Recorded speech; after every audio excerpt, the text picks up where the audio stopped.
But how far back does it go? How far have you known each other? Well, I started as a, no, no, as an AD camp to then Lieutenant General Fidel Ramos way back in, that was January 1985. Yeah, ano siya noon, Lieutenant General, and he was then also the acting Chief of Staff of the Armed Forces. It was during that time that former General Fabian Ber was, I think, suspended siya or because of a case. So dalawang dalawang pwesto ni General Ramos noon as the Chief of the Philippine Constabulary and INP, and at the same time the acting Chief of Staff of the Armed Forces of the Philippines. Were you fresh out of the academy? No, hindi. Ano na ako noon? I was already first lieutenant during that time. Oh. 1981 ako eh. I Oh, graduated in class 1982, yeah. So I was a first lieutenant during that time. And then nung nag-report nga kami sa kanya, nung tinanong niya ako, are you an airborne qualified? No, sir. A motorcycle rider? No, sir. So pinadala niya ako sa airborne training. Okay. Because according to him, he doesn't talk to non-airborne. So we joined the airborne training sa Special Action Force. Yeah, actually, quite a few of your colleagues who were his aides said that parang may requirement. You have to be this, you have to be that, if you are to be part of that inner circle. Parang requirement yun kasi you have to join him doon sa mga activities niya eh. And when he was still with the active service noon, as Chief Philippine Constabulary, acting Chief of Staff, frequently nagjo-join siya ng mga airborne jumps. Lalo na kung may mga graduation ng mga airborne training, so nagjo-join siya. So kung ikaw ang duty aide, so you have to join him. So you have to be qualified also. So yeah, so if you weren't qualified for with your wings, how could you be an effective aide if you didn't know what it was to prepare? Yes, yeah. Yeah. Okay. But that's not only it. So that's the physical, that's the training side. What about the academics of it? Did he send you out on the schooling? You have to take this course. Nung I was able to take advantage doon sa schooling abroad. I was sent to a training doon sa US in 1987. That was April 1987. Of all training, ang napuntahan ko, explosive ordnance disposal. Okay. So, may mga sumasabog dito sa Pilipinas. yes. So, before I left, ang bili niya sa akin, please come, just come back in one piece. Yun ang bili niya sa akin before I left. So it was also, that was 1987, it was also during that time na nagkaroon tayo ng isa sa, one of the more serious coup attempt. That was 1987. That was the time na nasunog yung, yung general headquarters ng armed forces sa Camp Aguinaldo. We were in the barracks in US then, nakita sa TV, sa international news doon, yung what's happening here in Manila. Yeah, that was 1987, and I was personally worried on what's going on. And then the next one was 1989, nung another coup attempt. I was nandito na ako noon, and he was then already the Secretary of National Defense. Yes, SND na siya. And I believe that was the most serious coup attempt. Maraming casualty during that time. Now that you're in the subject, tell us about Steady. How the moniker Steady Eddie came about? Well, he was consistent with what he was fighting for. Actually, nung 1989 ko, he gathered us doon sa SND quarters doon sa ibaba, and he talked to us and sabi niya, those who would like to live can live, and those who would like to stay can stay. So those of us who opted to stay stayed with him, and sabi nga niya, where we are fighting for what we believe in, and we believe na we are on the right side. But Steady Eddie was also, I guess, reflective of his composure, his poise under crisis conditions. Tell me about that. Yeah, he's very professional, and the way he treat us, yung mga aide niya, mga junior officer niya, ang sabi nga niya I do not want you to be the ones bringing coffee or yung mga things. You are my eye, you are my aide, you are my staff. You do this, you do that. So miski sa bahay, pag nasa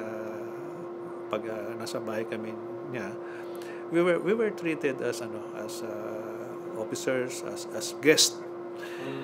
Pero there are times nga na siya pa yung nagkakanaw ng drinks and he give it to us sa aid niya, sa security officer, sa duty aid during that time. So nakikita namin yung and we learn from that, now that we've been senior officers also. Para sa akin parang siya yung naging role model. Mentor. But yun nga, again, let me follow through on that. Dati at least those who weren't assigned as aides to FBR, it was really more go for a job, diba? Yeah. Go fetch this, go get that. But with FBR, it was a totally different definition of what aid was. Yeah, unang-una yung as an aide camp, ang purpose in life mo is to make life easy for your boss, di ba? So you assist him, you help him do his work easy, ganyan. At the same time, part ka rin ng kanyang security component. So aside from the aide camp on duty, there is the security officer who supervises the security detail. Pati na yung mga road security, yung mga pupuntahan, yung mga security requirements sa different venues na pupuntahan niya. Ngayon, as the AD camp naman, ikaw ang nagko-coordinate ng mga requirements for the activities. You coordinate directly with the admin officer, with the during that time doon sa secretary of the Joint Chief of Staff, doon sa secretary ng kasi dalawang office niya noon during that time sa PC at saka sa AFP. And nung nag-SND na siya, I was then the senior AD camp. Ganun din ang requirement niya. Meticulous ang requirement ni FBR when it comes to activities. Dapat kompleto 'yan. Yung basic letter, yung reference, yung mga requirement mo for that meeting, sino yung mga tao na dapat nakasama niya during that meeting. And I noticed na na-carry niya yung practice na yan when he became the president. So incidentally, nung presidente siya, I had a chance to be assigned doon sa appointments office. So kami ang nag-a-arrange ng activities niya, and sino yung mga staff or yung mga cabinet na members na isasama na dapat kasama during that particular activities. Pati yung mga documentary requirement, yung background ng activity, if he is meeting people or if he is meeting a certain group, kasama na kung ano yung background there on that particular individuals. So isasabit namin sa kanya yan days before. So pinag-aaralan niya yun. Tama ba? Meticulous to a fault. Yeah, meticulous siya sa ganyan. He expect na yung staff niya will be doing a complete staff work. There you are again. Most everyone talks about that completed staff work. It's a tool in the military, if I understand it. Yeah, I think it's something that he put his own touch hindi lang sa hindi lang sa military yun.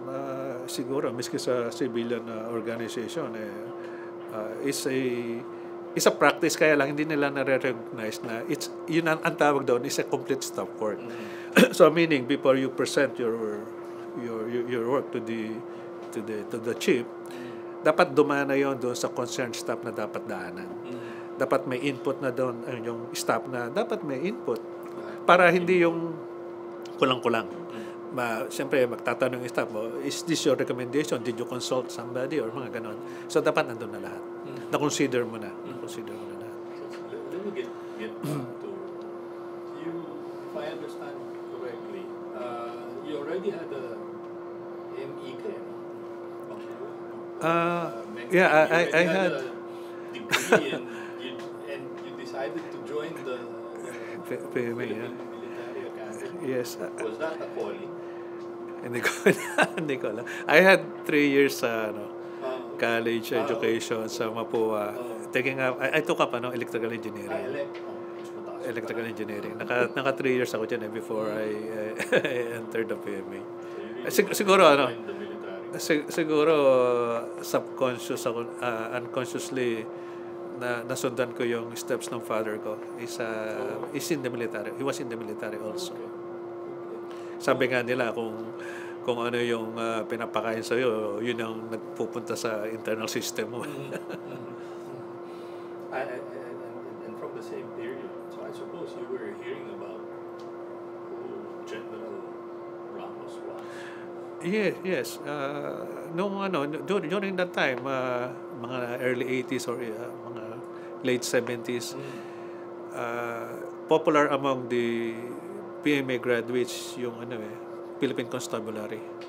So karamihan sa mga may choices among the graduates, they choose the Philippine Constabulary as their branch of service. Well, probably because of the nature of the work, being close to the people, ganon. Mas mas engaged sa community. So kami noon, for us doon sa batch namin, meron kaming choice we had groupings. So I by chance I had the chance to select, to choose my branch of service. So nag-PC kami. So yun, I had the chance to be an aide. Okay. May kinalalaman ba yung reputation of FDR at the time? What did you know about him? Well, not during that time, not much. Basta yung being with the constabulary yung choice namin. And then yun nga, incidentally si FBR pala yung commander ng PC during that time. And how did you get posted sa kanya? Well, first lieutenant and I have siguro yung yung sa record din siguro na check nila, because I understand early 1985 they were looking for another ADCAM. During that time ang inabutan ko si then Lieutenant First Lieutenant Sammy Diciano, batch 80, my upperclassman, batch 80. So nag-abot kami because he was slated for a schooling yata. So nung nag-report ako during noong early 1985, after a few months, siya naman ang umalis for a schooling. okay. So So you were selected. Ano yan? Yeah, maybe somebody knew me among his circle na nag-recommend sa akin. I really did. I don't know. Tell me about your first day when you Well, siyempre, parang initiation yan Basta ang advice lang sa akin ni Colonel Katigbak noon at saka ni General Rason nung araw was, don't get intimidated. sa kanya, bakit? Don't get intimidated. Kasi ang ang observation namin, pag nakikita niya ang ninenervous ka sa kanya, the more na intimidate ka niya. So, true enough, ganun nga ginagawa niya. But, hindi naman niya ako nakuha sa intimidation niya. Okay. Talaga? So what was the first exchange? I mean, And yun nga, when he saw me, when I reported to him, sabi niya, nakita niya, malinis yung uniform ko Wala akong mga badges Name cloth lang yata. At saka sabi niya, so hindi raw ako airborne, hindi ka rider, hindi ka whatever, hindi ka commando, whatever. Pinadala niya ako sa airborne training. So yun yun. And then so, after several months yung training namin sa I reported back to him. Ayun. So parang I was at ease with him already. 85. That was 85. Onwards, ano? Oh, January 1985 yun onwards. So during that time, nung 1985 na yun, mag-isa akong aide camp. Wala akong karelyebo. Mahirap yun Yeah. Kasi on schooling yung si Lieutenant Disiano noong araw eh. So I was on duty at the by myself. Pero dalawa yung office namin noon sa Camp Crame and Camp Aguinaldo as the acting chief of staff. Tell me what an ordinary day was. Well, it was What time did early riser siya eh. So usually ang style niya is breakfast meeting. I think na-carry niya yan even nung presidente na siya. Mas because he's an early riser, usually breakfast meeting yan throughout early morning and then sunod-sunod na yung mga 7, 6, minsan 6:30, depende sa ano. And then marami siyang mga regional visit, command visit sa mga provinces and regions. Even during chief PC siya. Actually, being his aide camp, naikot ko yung buong Pilipinas several times over. Yung pag-visit namin sa mga command. And one thing with him is pag nag-visit siya sa headquarters, doon siya nag-overnight. He stays there, doon sa quarters ng commander. Not in hotels or which other senior officers sometimes do? Yes, ngayon usually nasa hotel yan, but siya doon sa kung battalion niya, he stays doon sa quarters ng battalion commander or division commander or regional commander. How did that impress you? Well, yung maganda. ganong klaseng Yun nga, maganda yun. Kasi, yung ibig sabihin, hindi na niya binaburden yung command na to look for, and it's a good,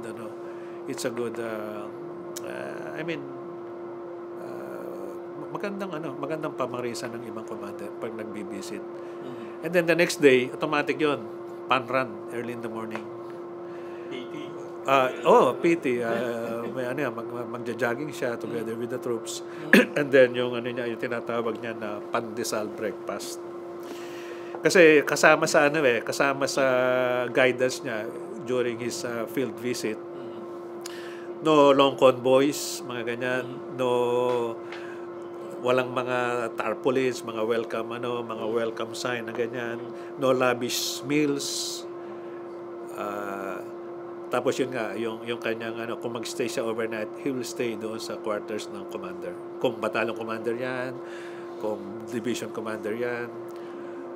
There was a time na meron siyang binisitang battalion commander, battalion headquarters ng army as acting chief of staff, So doon siya he stays doon sa battalion commanders barracks, quarters.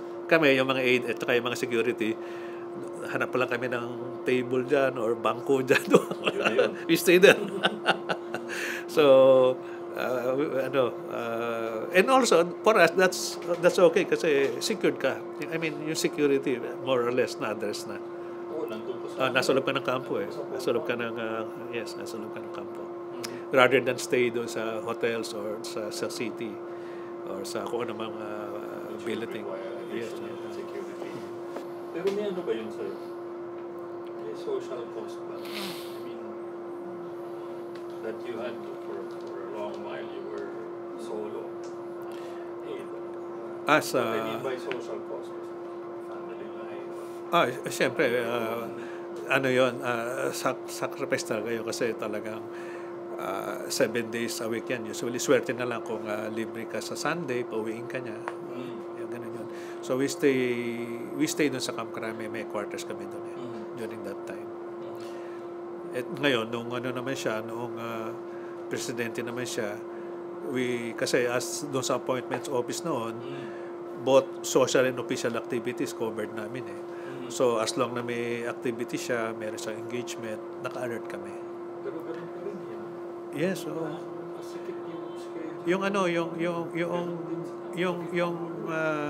yung kanyang work habit during nung nasa military siya and as a PC siya, na-carry niya yon when he was the president. So early riser na naman and then breakfast meeting na naman, na-carry niya yon. What time would a normal day end? Well, depende sa usually naman pag mga evening activities, mga social na yun eh. Social activities yun. So, 10, mga ganon, 11. And then he's out at 4 the next day. Yes, early morning na naman, ganon activities. But nung presidente na siya, as much as possible, 8 o'clock, 7:30, 9, unless na siya mismo yung may instruction na, mag-set tayo ng 6 o'clock meeting, for example. Siya na yung nagsabi ng oras. Oh, And then, siyempre, yung mga cabinet members, yung mga staff niya, nasanay na sa ganon, mga ganong activities. at first it was a shock. Hindi naman, anticipate nila. Parang, even before naging presidente naman siya, parang kilala na siya sa ganon eh. So hindi na masyadong na-surprise yung ibang staff niya when na naging gano'n ang kanyang routine. But some of the cabinet secretaries, for example, came from business. Ay. Oo, syempre. Medyo nagulat. Medyo. Hindi nyo briefing. But tell me about a term, yung implied command. Yung mahuli mo lang yung tingin o pagtumunang ulo, alam mo na kung ano yung... Yeah, especially sa kami noon, ano? Tell me how you master that technique. And na lang yun, you learn it by experience na lang eh. Hindi, tsaka siyempre, nung nag-start kami sa kanya as an aide, we were given tips also ng mga previous aide niya. Like sila Colonel Sandong Perez, sila General Sonny Rason, General Katigbak. So more or less naka-ready na kami, naka-prepared na kami for those things, ano. But iba rin yung ma-experience mo talaga sa kanya na pag tumingin siya sa iyo, alam mo na kung anong kailangan niya. At saka siyempre aware ka naman doon sa activities eh. Kasi when you are the AD camp, nakikinig ka sa discussion eh. Alam mo na what's going on. Alam mo yung mga document na kailangan ibigay mo sa kanya. Dala mo yun eh. Kaya prepared ka rin eh. Hindi ka taga-buhat lang nito o taga-abot ka lang, hindi eh. Alam mo kung ano yung iaabot mo sa kanya eh. So kasama ka sa discussion. Ang sabi nga niya you are my aide, you are my staff.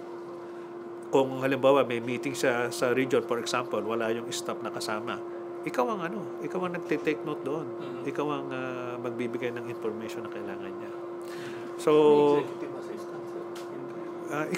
ikaw yung executive assistant niya eh. And then, ang isa pang dyan, kasi nung time na yun nagtatabako pa siya eh. Alam mo na pag tumingin siya yun, tabako kailangan niya. So, iabot mo na sa kanya yun. At saka, I see to it na nasa line of sight niya ako eh. Kasi unlike today, yung mga aid ngayon, meron na silang mga beeper eh.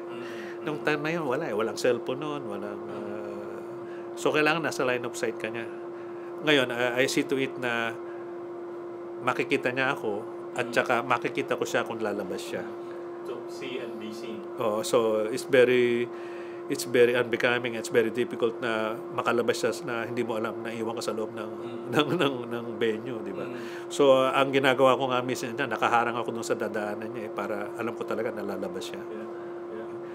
And then of course it helps na merong another security officer na nakatutok din sa kanya. So kung meron siya, minsan may pinapagawa siya eh. So siya yung nagsasabi, sir, kailangan ka ni boss, or okay. But that was very challenging, sir. Because yes, exactly. Lalo na ito, ang hilig magdikit ng, di ba, ng appointments. Tapos minsan naisisi. Hectic ang schedule niya. Lalo na actually nagmelo na siya nung naging presidente siya. During nung chief PC siya at saka chief of staff siya, ang dami activity noon. Bukod doon sa mga regular meetings, may athletic activity pa siya. Nagsuswimming siya, nagja-jogging siya. So, pagod ka sa jogging sa umaga, bibis ka, and then, ito ka na. Nasa conference room ka, antok-antok ka. So, it's very challenging. And then you have to swim with him also. Yes, kung nag-ano siya. Nag-scuba, pero hindi ako nag-scuba. But, okay. But that was also, another term we picked up was, you learned the trade because you were studying at the FBR University. Yun ang tawag nila. Ang tawag nga nila, kami, FBR alumni. Oh, Kasi siguro sa tagal na ng service niya as a star rank officer, ang daming naging dumaan sa kanya as AD camp, admin officer. So marami yan. And many of those young officers then, naging senior officers, naging chief PC yung iba, mga ganun, like General Lebdane, General Velasco, General Rason, mga naging senior officers sila. And observing them, I saw na carry nila yung pinakita sa kanila ni FBR na internalize nila. How they handle people, how they handle subordinates, how they handle yung mga aides. Kasi naranasan namin yun eh. Itong mga AD camp na to, someday, this will be senior officers. Kaya ipakita mo sa kanila yung proper way and professional way of handling people. and kumala. Well, yung meron kaming misa may mga gathering ng mga FBR alumni. Okay. Katuwaan lang ba? Walang diploma ba yan? Kailangan Wala.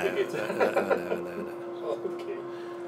85, but it was also a time of political ferment. Yeah, no? medyo Yun yung height ng medyo nagkakaroon na ng yung We Belong Ram. yung RAM We Belong group na yan. It came up noong 1985 eh.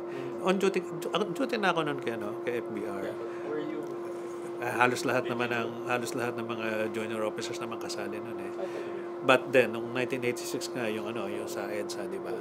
So FBR was aware of yeah, Ram's existence. nung time na yon, nung 1985 na yon, yung buong 1985, we were already on alert. Kasi yun nga, may mga threat na tayo na re-receive from other side, mga ganun. How masyadong very fluid ang situation.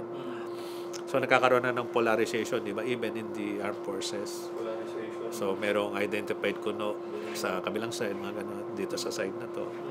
But was FBR actually considered as a side or hindi Nung naman? early on, hindi pa naman, kasi siyempre, siya yung nakaupo eh, but he's being undermined by some people, lalo na yung identified doon sa kabilang side. Makikita mo naman yun eh in the meetings and activities sa armed forces eh. Meron kang hindi meron siyang mga pinapakontak ng mga tao na hindi namin makontak eh. So yun ang meron mga ganong situation, and yun nga nag-climax yan during the 1986. When he joined, was that something you expected gagawin niya? Nung una hindi, but towards yung papalapit sa day na yun, medyo we believe na naiipit na rin siya na siya yung he has to take side.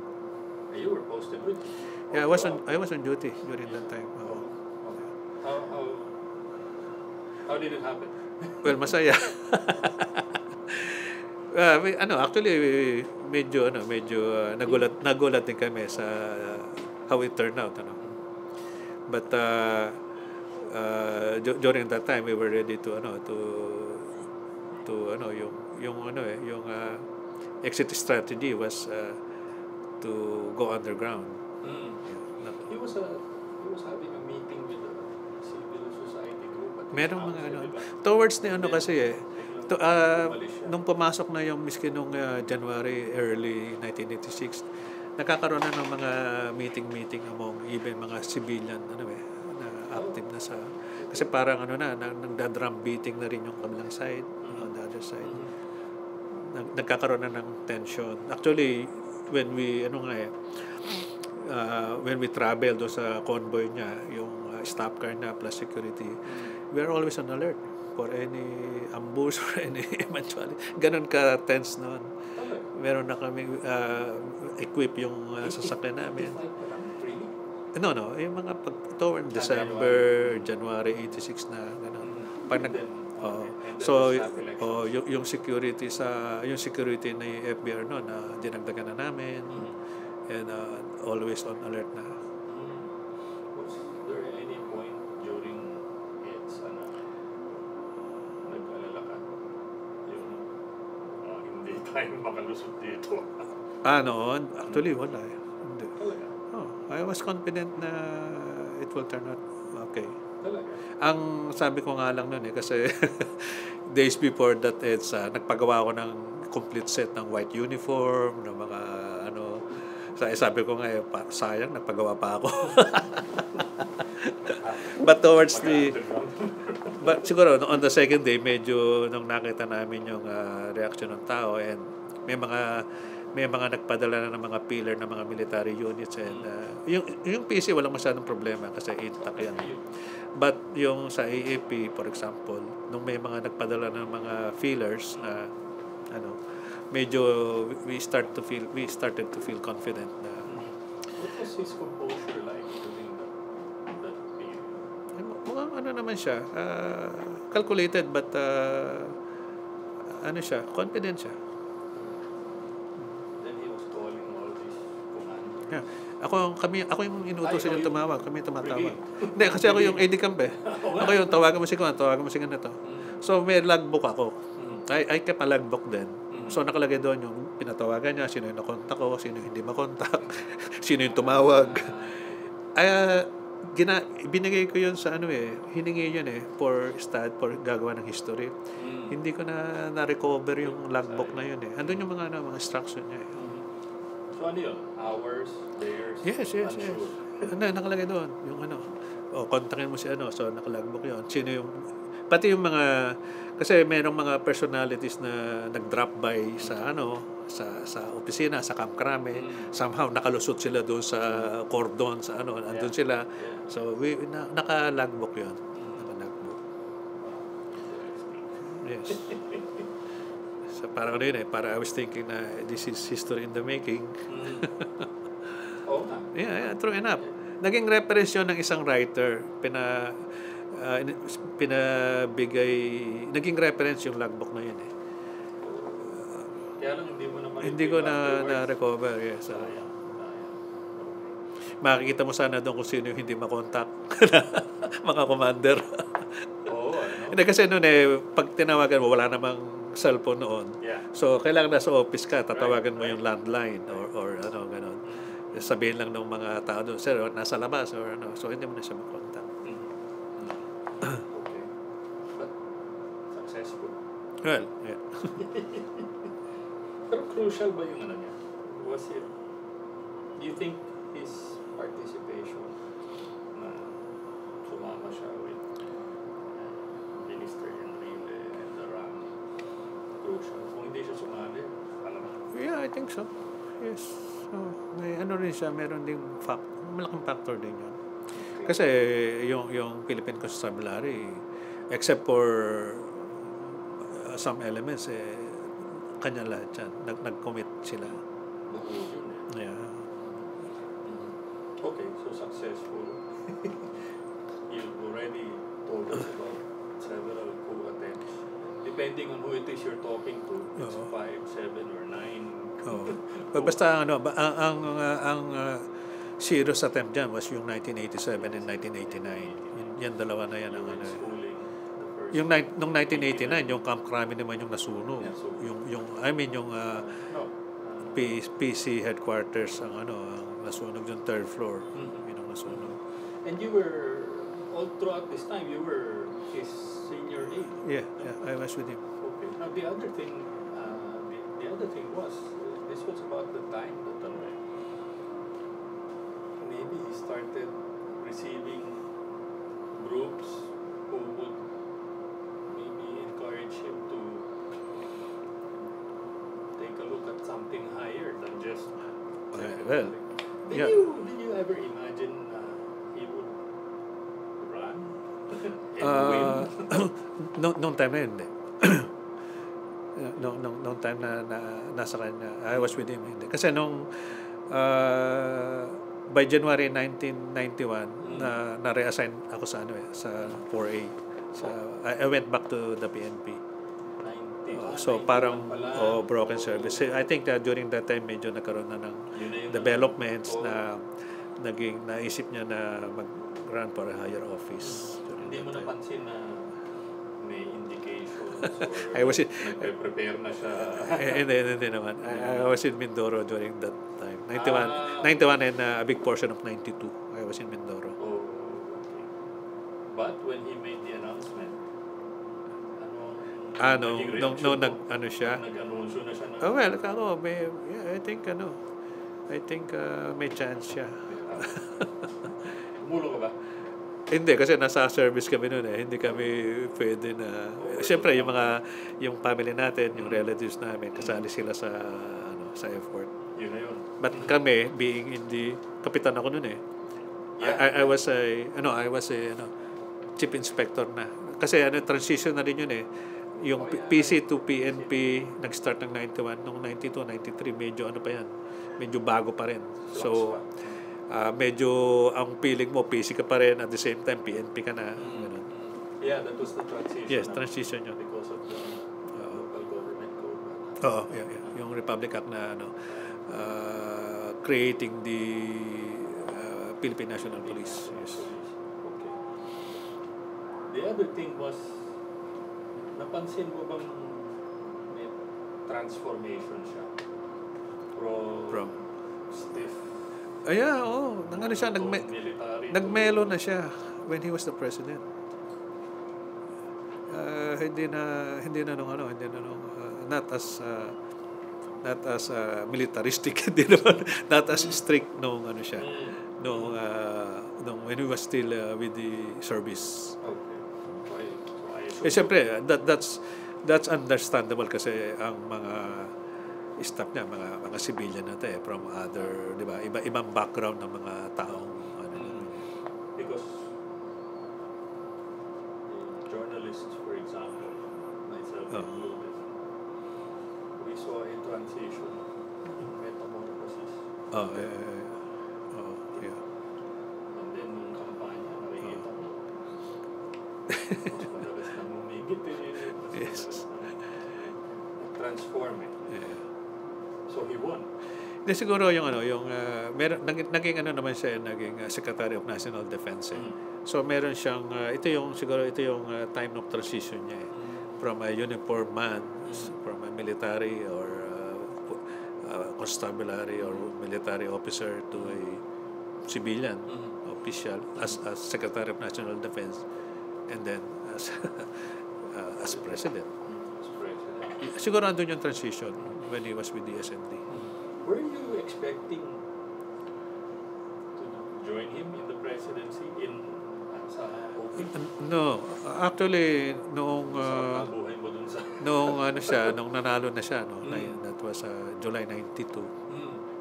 I applied for United Nations deployment.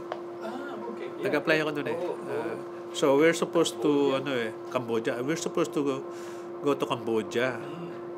And then katatapos din ng katatapos din yung advanced schooling ko. So presidente na siya. So kinontak ko lang yung mga kasama natin with him during that time na we would like to call on the president. Mapaalam ako going to Cambodia nga. So okay, sinabihan ako na join him for a breakfast meeting in Arlegui. Okay. So punta ako doon. Pagdating ko doon, kumusta? Good to you, etc. Kumusta? Okay, Lito, you joined Secretary Amante. You help him there. So, kaya nga, so I had no chance na to, So, yes sir. So, nawala na yung, United Nations. Hindi mo na pwede i-countermand yun eh. So, I became executive assistant to then Executive Secretary Amante. Pero sandali lang siya, 6 months lang yata siya. Yeah. And then from there, yun nga, that's the time na I joined naman yung appointments office kay Secretary Jun Losada, the late Jun Losada. That was one of the busiest offices in the OP. Yeah, exactly. Kasi doon nag-originate sa appointments office yung activities yung PSG kukuha ng schedule sa amin yan, RTBM, socials, so doon ko protocol, so they will rely on the activities being generated sa appointments office.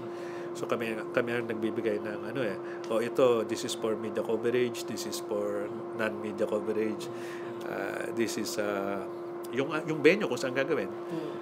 So yun ang yun nga, as I mentioned earlier, it covered yung both official and social activities. So hindi lang yung activities sa Malacanang, even yung sa social activities. But this was very similar to the kind of function you were doing for him already when he was chief Sa- PC and parang ganun yan. As admin officer, the broader scope, right?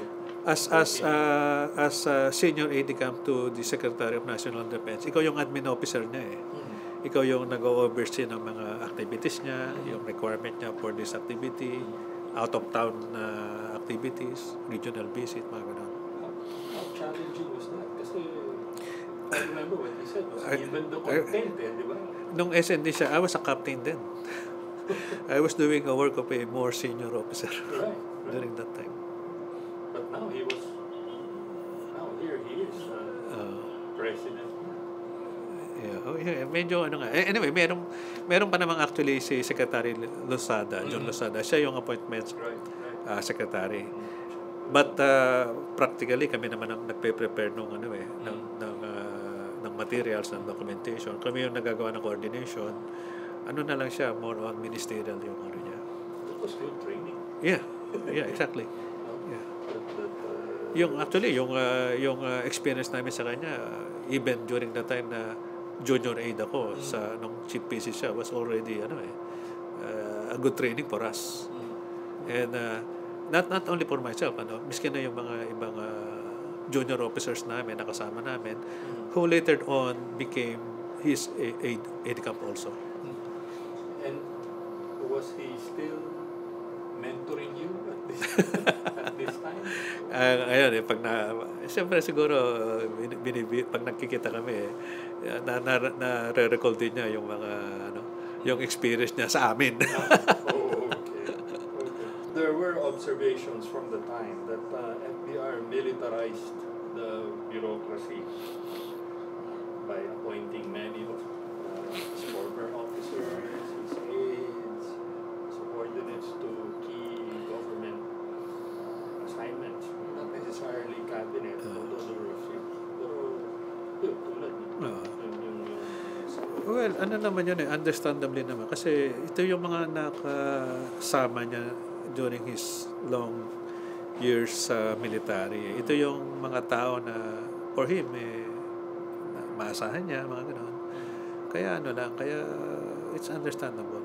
Was it also part of maybe because of the mindset and the training?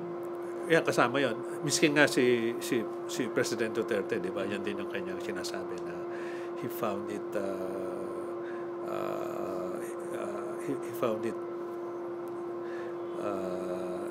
na okay na mag-appoint ng mga people with military background kasi mission oriented Ibig sabihin when you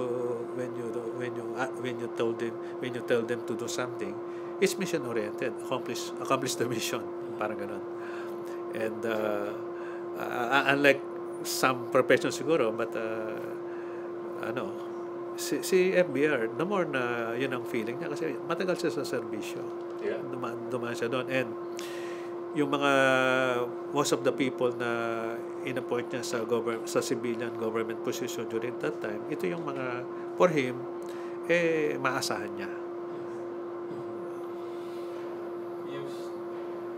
Up to end of term, you were until 1998, up to the last day na incidentally he had a emergent health scare, if you remember. during on the later part. Kasama pa kayo? I was not there nung nangyari yun, but I heard about it. You were worried.